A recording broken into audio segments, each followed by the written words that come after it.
Hello. Sasi, ഇത് ഞാനാണ് ഇബ്രഹാം. എന്താ സർ വിശേഷം? ഞാൻ വിളിച്ചത് ഒരു കാര്യം പറയാനാ. ആ രവിവർമ്മ തടവ് ചാടി. വൈകിട്ട് അയാൾ എന്തോ രോഗം അഭിനയിച്ച് മുറിയിൽ ബോധം കെട്ടു വീണു. ഹോസ്പിറ്റലിലേക്ക് കൊണ്ടുപോകുന്ന വഴിക്കാണ് രക്ഷപ്പെട്ടത്. പോലീസ് അയാളുടെ പിന്നാലെ തന്നെ ഉണ്ട്. മിക്കവാറും നേരം വെക്കുന്നതിന് മുമ്പ് അയാളെ പിടിക്കും. പിന്നെ അസമത്ത് ആരെങ്കിലും വന്ന് മുറിയിൽ തട്ടുവോ മുട്ടുവോ ചെയ്താൽ തുറക്കണ്ട. അയാൾ എന്തിനാ ഇവിടെ വരണം? വരേണ്ട കാര്യമൊന്നുമില്ല. എന്നാലും ശശിയാണല്ലോ അയാളെ കുറിച്ച് പത്രത്തിൽ എഴുതിയത്. ഇനി അതിന്റെ വിരോധം മറ്റോ അയാൾക്കുണ്ടെങ്കിലോ? ഞാനൊരു സംശയം പറയുന്നേ ഉള്ളൂ. പേടിക്കാനൊന്നുമില്ല. ആരാ ശശി? Chief editor. എന്താ ഈ അസമയത്ത്?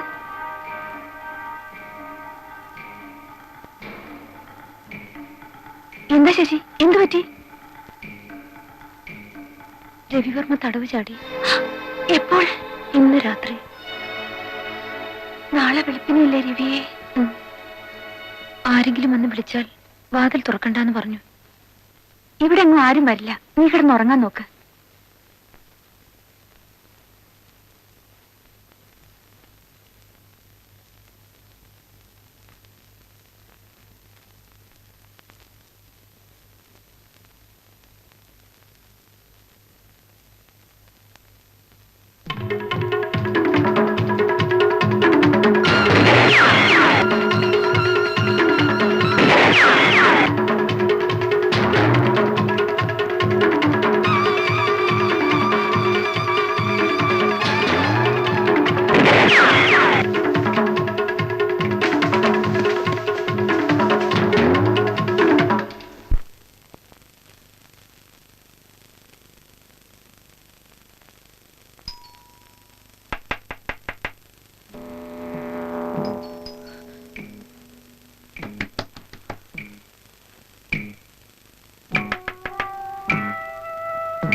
പോയി നോക്കാം. അയ്യോ വേണ്ട സുമേ, കുഴപ്പമില്ല.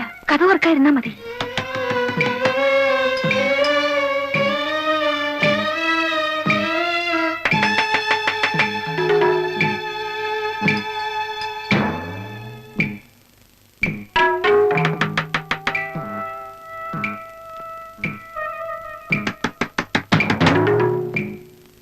ആരാണെന്ന് ചോദിച്ചത്?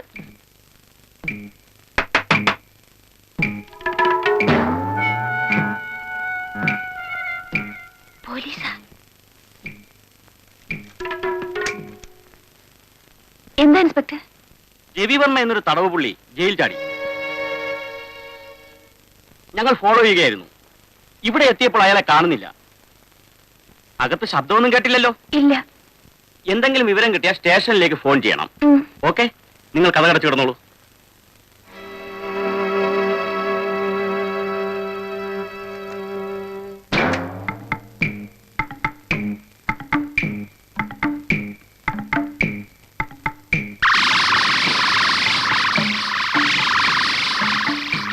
സുമേ,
ബുദ്ധിമുട്ടുന്നത്?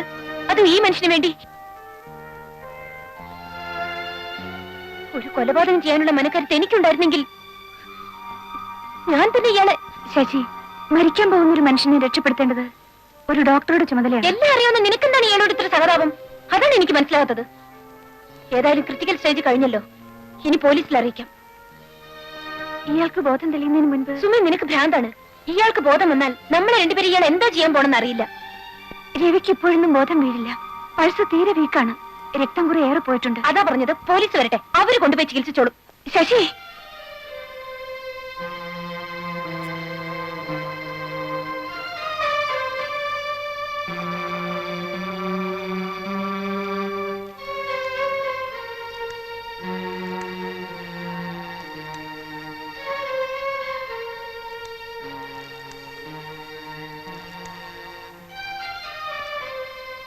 Hello, police station.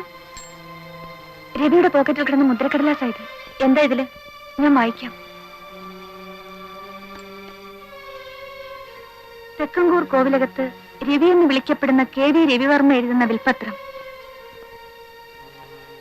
സുപ്രീം കോടതി വിധി പ്രകാരം ഈ വരുന്ന 14-ാം തീയതി വധശിക്ഷയ്ക്ക് വിധേയനാകാൻ പോകുന്ന ഞാൻ എന്റെ സർവ്വ സ്വത്തുക്കളും പൂർണ്ണ മനസ്സോടെയും സമ്മതത്തോടെയും കൊല്ലപ്പെട്ട എന്റെ ഭാര്യ മേഴ്സിയുടെ ഇളയ സഹോദരിയായ Sasikala വർഗീസിനും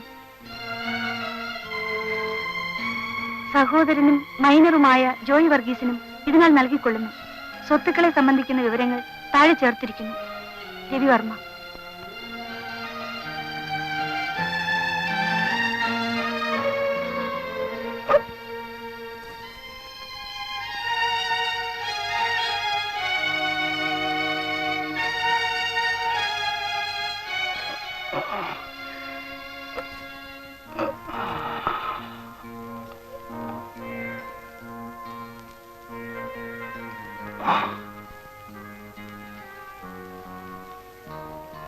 Sasi, he is still in a critical stage.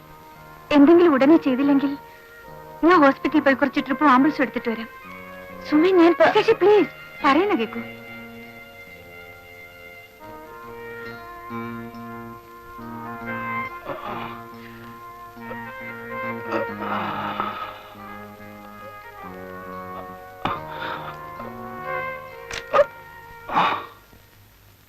Sasi ഇവിടെ ജോയിൻ ചെയ്തതിനു ശേഷം ഇതുവരെ ലീവ് ഒന്നും എടുത്തിട്ടില്ലെന്ന് എനിക്കറിയാം. പക്ഷേ ഇങ്ങനെ ഒരു അവസരം ഉണ്ടായപ്പോ അത് നഷ്ടപ്പെടുത്തുന്നത് ശരിയാണോ? രവിവർമ്മയുടെ എസ്കേപ്പിനെ കുറിച്ചുള്ള വാർത്തകളോ കിംവദന്തികളോ ഒക്കെ എഴുതി ഉണ്ടാക്കാൻ ഞാൻ ശശിയാണ് കണ്ടത്. തനിക്കാകുമ്പോ ആ സബ്ജക്റ്റിനെ കുറിച്ച് ടച്ചും ഉണ്ടല്ലോ. എന്തെങ്കിലുമൊക്കെ എഴുതി ഉണ്ടാക്കി തനിക്ക് ഷൈൻ ചെയ്യാൻ പറ്റുന്ന അവസരമാണ്, മറക്കണ്ട.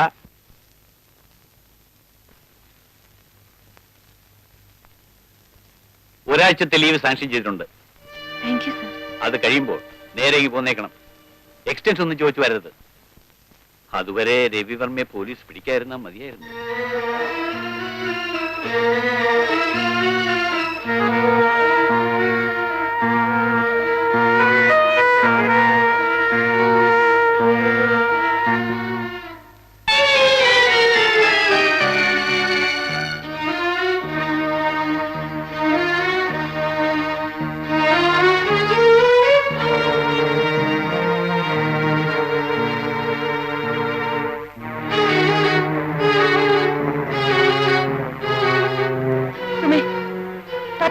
ആരെങ്കിലും ഒക്കെ അന്വേഷിച്ച് വരുമെന്ന് എന്റെ പേടി.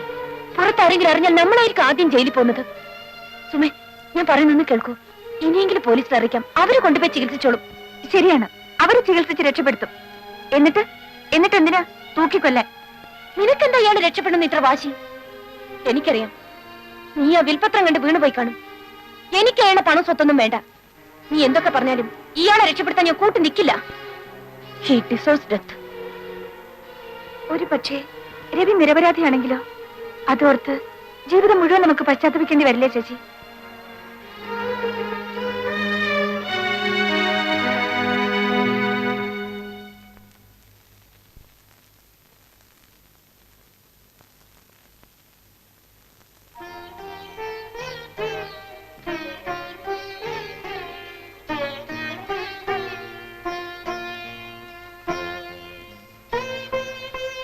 നിനക്ക് എന്നോടുള്ള പിണക്കം മാറിയില്ലേ ശശി?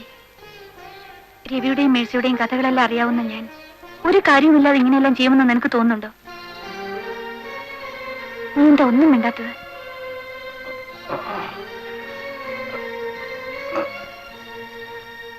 രവിക്ക് ബോധം തെളിഞ്ഞെന്ന് തോന്നുന്നു.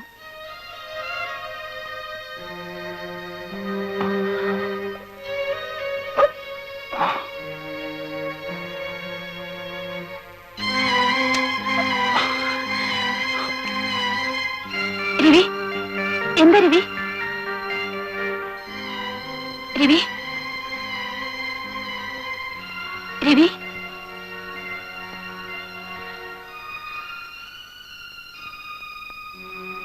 സുമേ, ഇതെവിടെ? ആശുപത്രിയാണോ? അല്ല, എന്റെ വീടാണ്. ഞാൻ ഇവിടാണോ വന്നത്? എന്റെ കയ്യിൽ മുദ്രക്കടലാസ് ഉണ്ടായിരുന്നല്ലോ. കിട്ടി, ഞാനിവിടെ എടുത്തു വെച്ചിട്ടുണ്ട്.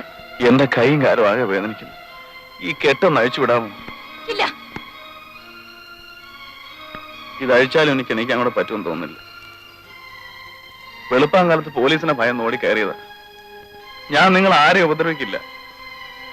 അഴിക്കട്ടെ ശശി. വേണ്ടെന്ന് പറഞ്ഞില്ലേ? എന്നെ ഒന്ന് അഴിച്ചു വിടൂ.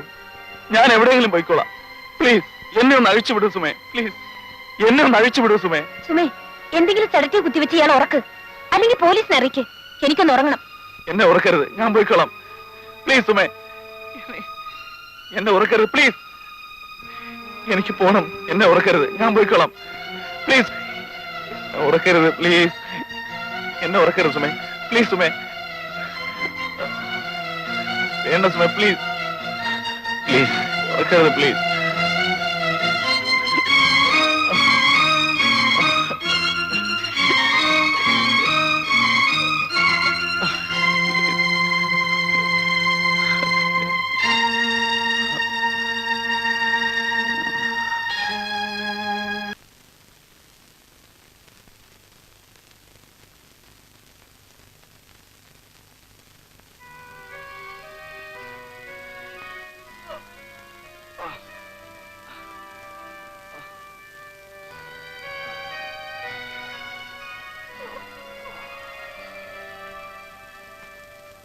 സുമേ,